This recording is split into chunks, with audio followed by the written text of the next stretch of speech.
Solidarity இளைஞர் அமைப்பின் சார்பில் தேர்தல் அறிக்கை தயாரிக்கப்பட்டு இன்று வெளியிடப்பட்டது.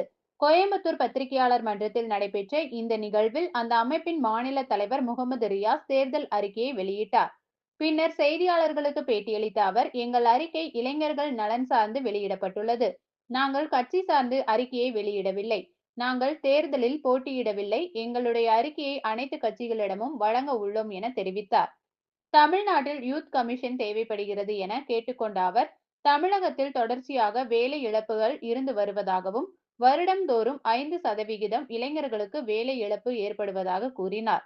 எனவே மதிப்பெண் அடிப்படையிலான கல்வி மட்டும் இளைஞர்களுக்கு போதாது, அதை தாண்டி திறன் அடிப்படையிலான கல்வி தேவைப்படுகிறது என்றார். ஒவ்வொரு மாவட்டத்திலும் உள்ளூர் தொழில் வாய்ப்புகளை முன்னிலைப்படுத்த வேண்டும் என்றார். ஐடி தொழில்துறை சார்ந்து மட்டும் அனைத்தையும் நிறைவுபடுத்த முடியும் என்று அரசு நினைப்பதற்கு ஆட்சேபனை தெரிவிப்பதாகவும் கூறினார்.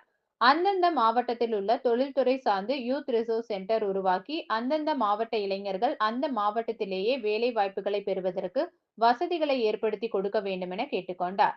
அனைத்து தரப்பு இளைஞர்களிடமும் கருத்துக்கள் கேட்கப்பட்டுதான் இந்த தேர்தல் அறிக்கை தயாரிக்கப்பட்டுள்ளது என்று குறிப்பிட்ட அவர், இஸ்லாமிய இளைஞர்கள் மீதான இஸ்லாமிய போபியா போலவே தலித் இளைஞர்கள் மீதும் தாக்குதல்கள் நடத்தப்படுவதாக தெரிவித்தார். முதல்வர் அறிவித்த அறிவிப்புகள் எல்லாம் சட்ட ரீதியாக அமல்படுத்த வேண்டும் என்றார். பெண்களை முன்னிலைப்படுத்தி பல்வேறு அறிவிப்புகள் வெளியிடும் பட்சத்தில் இளைஞர்கள் பற்றி யாரும் பேசுவதில்லை என தெரிவித்தார். மேலும் தமிழகத்தில் இதெல்லாம் மாவட்டங்களை காட்டிலும் கோவை மாவட்டத்தில் போதைப் பொருட்கள் என்பது அதிகமாக உள்ளதாக அந்த இயக்கத்தினர் தெரிவித்தனர்.